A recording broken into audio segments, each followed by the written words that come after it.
si può davvero evocare il male? È davvero possibile scegliere di aprire un varco e lasciare che il lato oscuro si manifesti e cominci a prendere possesso dell'anima, dei pensieri, iniziando a guidare ogni atto, ogni azione? Nella tradizione religiosa cristiana questa parte nera, malvagia, ha un nome: Satana. E sempre secondo la stessa tradizione è possibile votare la propria esistenza, la propria anima, al demonio. Ma alla fine il prezzo da pagare sarà alto, molto alto. Mi chiamo Marcello Monti, benvenuti a Rock and Crime. Questa è la storia di Euronymous. Øystein Ørset, vero nome di Euronymous, nasce nel 1968 a Sumedal, in Norvegia. È negli anni dell'adolescenza che inizia progressivamente a sviluppare quelle idee che in seguito diventeranno la base fondante del suo percorso di vita e della sua musica. Comincia presto ad interessarsi di politica, soprattutto è attirato dai regimi totalitari di ispirazione comunista. È affascinato da leader come Stalin e Pol Pot, da regimi come quello della Corea del Nord e dell'Albania. Ma soprattutto inizia ad interessarsi di satanismo. Prima rimane affascinato dalla sua simbologia, per poi diventarne un vero e proprio studioso e cultore. Insomma, Ørset è attratto dall'estremo, dalle idee più radicali, e tutto ciò si trasferisce presto in una nuova passione: la musica. Il metal, quello più violento, più radicale. Inizia la sua esperienza musicale con alcuni gruppi locali, ma la svolta arriva nel 1984. Insieme ad uno dei suoi migliori amici, il bassista Jørn Stubberud, che presto cambierà il suo nome in Necro Butcher, e il batterista Jethro Mannheim, fonda la band Mayhem. Le fonti di ispirazione sono chiare. Nel mondo della musica si parla già di black metal grazie a band come Venom, Bathory, Celtic Frost. L'obiettivo è però quello di alzare ancora di più l'asticella e creare un sound ancora più estremo e demoniaco. Ørset decide anche lui, come il bassista Necro Butcher, di darsi un nuovo nome, di creare una nuova identità in linea con il progetto. All'inizio sceglie di farsi chiamare Distractor, ma dopo poco sceglie il nome col quale diventerà poi famoso. Il nome di un demone principe della morte, divoratore di cadaveri, Euronymous. Dopo i primi demo tape di prova e dopo aver reclutato il primo cantante, Maniac, il gruppo è pronto per la prima incisione ufficiale. Nel 1987 esce l'extended play Death Crush, un lavoro che, nonostante molte ingenuità e una produzione decisamente artigianale, segna un nuovo capitolo nella storia dell'heavy metal. Nasce il moderno black metal. Il disco ottiene un discreto successo underground, nonostante la tiratura limitata. Il gruppo, però, fatica a mettersi in luce. Manca un supporto manageriale e sono pochi i locali disposti ad accogliere una proposta musicale così violenta e condita da una simbologia così inquietante. Satana, testi inneggianti alle idee più estreme, al razzismo. Serve qualcosa in più, una nuova svolta. Questa avviene tra il 1988 e il 1989. Il batterista Mannheim lascia il posto e viene sostituito da Hellhammer Blomberry. Ma soprattutto, il cantante Maniac abbandona anch'esso la band e viene rimpiazzato da un ragazzo svedese già membro del gruppo Morbid. Il suo nome è Pelle Olin e si fa chiamare Dead, morte. Inizia un nuovo capitolo. Vale la pena spendere qualche parola per raccontare il personaggio Dead. Il cantante viene descritto come solitario dai silenzi inquietanti e attratto in maniera maniacale dalla morte, ai limiti della necrofilia. È passata alla storia la sua abitudine di prepararsi ai concerti inalando da un sacchetto i miasmi di qualche animale morto da giorni e che magari era stato ucciso proprio da lui in persona. Nel 1991 Euronymous, Dead e il batterista Hellhammer decidono di creare un luogo dove vivere e comporre la loro musica senza distrazioni o di influenze esterne. Si trasferiscono quindi in una casa immersa nei boschi, vicino a Krakstad, dove, oltre ad allestire una sala prove, iniziano insieme a creare quelli che poi saranno gli elementi caratteristici del movimento black metal. I simboli satanici, le frasi e i testi inneggianti al male, il trucco sui volti. Questo luogo di ritiro verrà chiamato Devil's House. All'inizio si unisce a loro anche il bassista Necro Butcher, che poi deciderà di tornare indietro, come dichiarerà in seguito a causa dell'atmosfera troppo pesante del luogo e dei continui litigi tra Euronymous e Dead, a volte molto violenti. Nello stesso periodo, Euronymous decide che è giunto il momento di diffondere il più possibile il verbo del black metal. Fonda la sua personale etichetta discografica, la Deathlike Silence Production, nome preso da un brano di un gruppo thrash metal tedesco, i Sodom. Lo scopo della sua iniziativa è quello di promuovere e dare voce a tutte quelle band che si rifanno a tematiche oscure, estreme, legate al satanismo e che per questo motivo sono ostacolate ed ignorate dalle case discografiche ufficiali. Ed è in questo periodo che Euronymous incontra un personaggio che avrà un ruolo determinante e purtroppo tragico in questa storia. Si tratta di un giovane musicista il cui nome è Varg Vikernes, i cui primi lavori vengono pubblicati sotto lo pseudonimo di Conte Grishnak. Nel frattempo, la seppur difficile convivenza dei componenti dei Mayhem, almeno a livello artistico, sembra dare i suoi frutti. Infatti, compongono le tracce di quello che sarà il loro primo, vero LP. Il titolo sarà De Mysteris Dom Satanas, come un leggendario e sembra perduto libro esoterico. Ma è proprio in questo periodo, appena prima dell'inizio delle registrazioni del tanto atteso primo album, che inizia la tragica scia di sangue che accompagnerà tutta questa storia.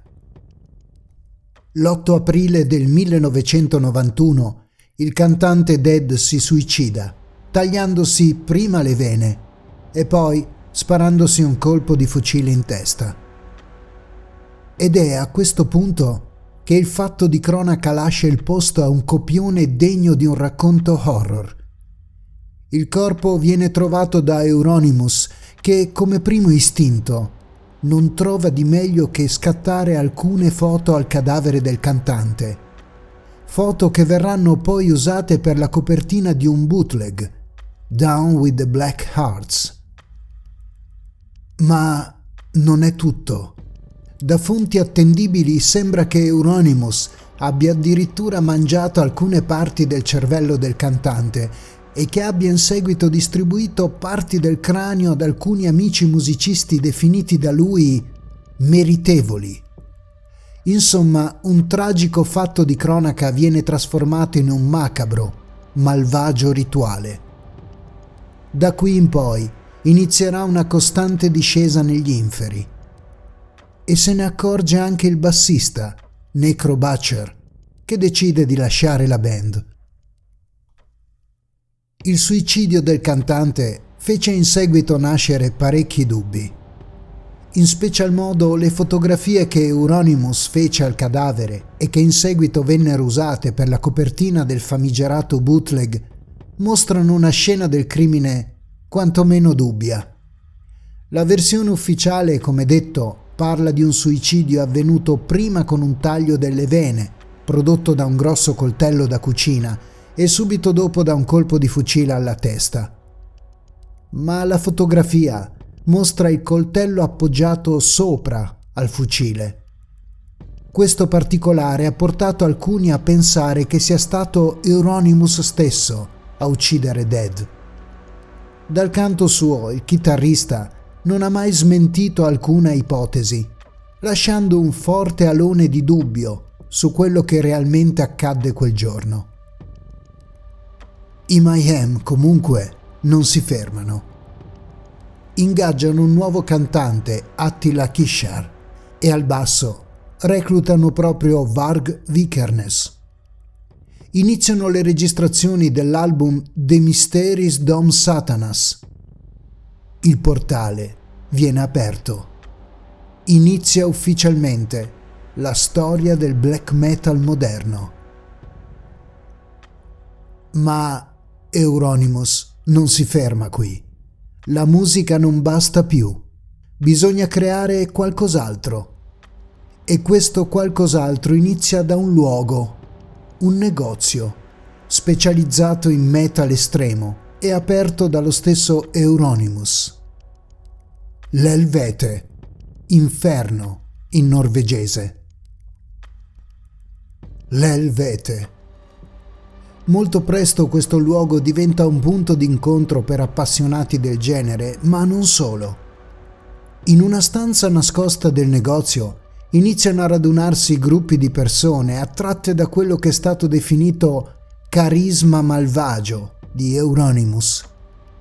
Si crea prima una sorta di club, poi vengono ammessi solo i membri fidati, creando così un circolo chiuso. Alla fine cominciano per accedervi vere e proprie iniziazioni. Si è creata una setta. Nasce ufficialmente l'Inner Circle. Per Euronymous e i suoi seguaci non bastano più la musica estrema, i testi inneggianti al demonio, le croci rovesciate e i simboli dipinti sui muri. Ora c'è qualcosa di più. C'è una missione, c'è un nemico da combattere. E questo nemico è rappresentato dagli immigrati, dagli omosessuali, dai cosiddetti diversi, ma soprattutto dalla Chiesa e dai cristiani. Già, i cristiani. Nel corso di un'intervista Euronymous dichiarò che l'idea di colpire i cristiani attraverso la distruzione dei loro simboli principali derivava dal fatto che era necessario far sentire loro che esisteva anche una forza oscura, malvagia, con la quale fare i conti. E che soprattutto lo scopo era quello di diffondere dolore e disperazione per nutrirsene. Nel lasso di tempo compreso tra il 1992 e il 1993 furono una cinquantina le chiese bruciate e più di 15.000 le tombe profanate dai seguaci della setta. Euronymous partecipò solo una volta in veste di osservatore ad uno di questi roghi. Per la precisione l'incendio della cappella di Holmenkollen, eseguito da Varg Vikernes e Bard Faust. I tre avevano anche pianificato di far esplodere una bomba all'interno della cattedrale di Nidaros, la stessa raffigurata sulla copertina del primo album dei Mayhem, ma non riuscirono nel progetto. In seguito Euronymous giustificò il fatto di non partecipare direttamente ai roghi, dichiarando di essere sì il principale sostenitore della setta, ma che un suo arresto avrebbe significato la morte immediata del movimento. Bard Faust si rese protagonista anche di un ulteriore fatto di sangue, l'omicidio di un omosessuale che a suo dire lo aveva adescato in un parco. Questo crimine portò al suo arresto e ad una condanna di 14 anni di carcere. La scellerata storia dell'Inner Circle si conclude in un giorno ben preciso, nella notte del 10 agosto 1993. È in quella data che si colloca l'omicidio di Øystein Ørset, in arte Euronymous. Ma andiamo per ordine. All'inizio del 1993 aumentano in maniera esponenziale le tensioni tra due dei membri più importanti dei Mayhem e della setta dell'Inner Circle. Si tratta di Euronymous e di Varg Vikernes. La causa scatenante di questi continui litigi sembra sia da stabilire in un'intervista rilasciata da Vikernes a un giornale locale, in cui celebrava i fatti di cronaca nera di cui era protagonista la setta. Vikernes fu arrestato e rimase in stato di fermo per circa 6 settimane. Euronymous reagisce furiosamente a questa intervista, incolpa Varg Vikernes di aver tradito pubblicamente l'Inner Circle e sente il fiato della giustizia sul collo della sua creatura. Consigliato dai conoscenti più stretti, decide di chiudere l'Helvete, il negozio di dischi che fu luogo di origine di tutto. A questo punto tra lui e Vikernes inizia una vera e propria guerra. Euronymous dichiara più volte alla sua cerchia di conoscenti di voler uccidere, eliminare Varg. Vikernes da parte sua comincia a considerarlo un fallito, un incompetente, con una reputazione ormai compromessa. Si arriva così alla notte del 10 agosto 1993. Verso le 3 del mattino, Varg Vikernes, accompagnato da un amico musicista, Snorre Blackthorn Rugh, suona alla porta di Euronymous. Dopo pochi minuti, come al solito, scoppia una lite fra i due, ma questa volta è qualcosa di più. È una lotta furiosa. Il corpo di Euronymous viene rinvenuto ai piedi delle scale del condominio dove abitava dai vicini, svegliati dalle urla strazianti del chitarrista. Era stato colpito da ben 23 coltellate. Varg Vikernes viene arrestato il 19 agosto 1993 e condannato dopo il processo tenuto nel 1994 a 21 anni di carcere, il massimo della pena prevista dalla legge norvegese. Non furono mai chiariti i veri motivi dell'omicidio. Vikernes dichiarò di aver agito per legittima difesa dopo che Euronymous gli aveva ribadito di volerlo uccidere e negò fermamente di aver premeditato il gesto. In seguito vennero fatte altre ipotesi. Si parlò di questioni economiche legate alla produzione da parte di Euronymous e della sua etichetta dei dischi solisti di Vikernes, registrati sotto il nome Burzum. Si parlò anche di divergenze politiche. Euronymous, come detto all'inizio, era filo comunista.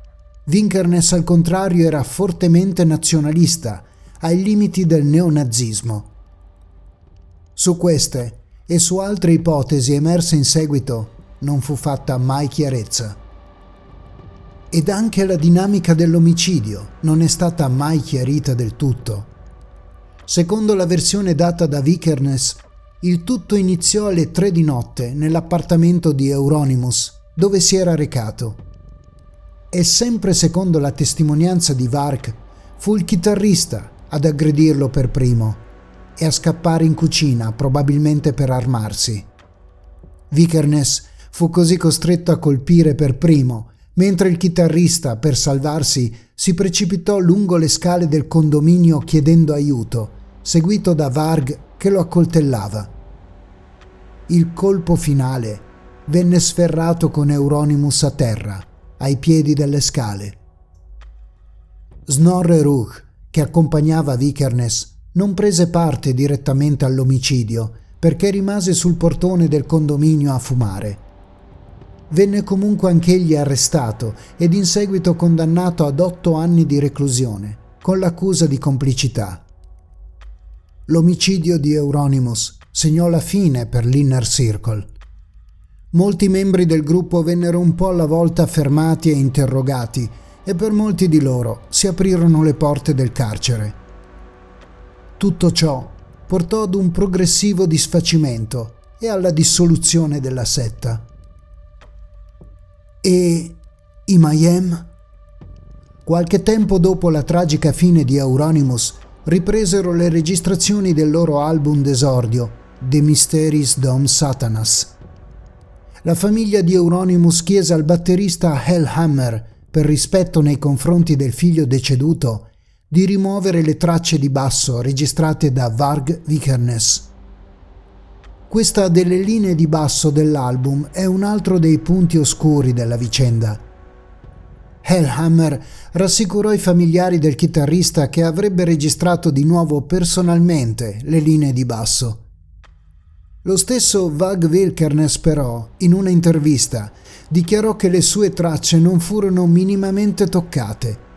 Quello che fu cancellato fu solamente il suo nome, che non appare nei crediti dell'album. A tutt'oggi, questo punto della vicenda rimane ancora oscuro. The Mysteries Dom Satanas alla fine viene pubblicato il 24 maggio del 1994 ed entra nella leggenda, segnando un capitolo fondamentale nella storia e nell'evoluzione del metal moderno. E i protagonisti di questa vicenda? Come raccontato precedentemente, Varg Vikernes fu condannato a 21 anni di carcere per l'omicidio di Euronymous, l'incendio doloso di almeno 3 chiese e per possesso di esplosivo ed armi da fuoco. Ha scontato la sua pena ed è uscito di prigione nel 2009. Ha sempre continuato a comporre e pubblicare musica, sia dal carcere sia dopo il suo rilascio. Øystein Aarseth, in arte Euronymous, lascia invece al mondo della musica un'eredità importante, quella di aver creato un vero e proprio genere musicale che vanta migliaia di appassionati in tutto il mondo. La sua anima, invece, sta probabilmente vagando in quella valle oscura che in vita ha tanto evocato e celebrato. Marcello Monti vi saluta e vi dà appuntamento ad una nuova storia di rock and crime.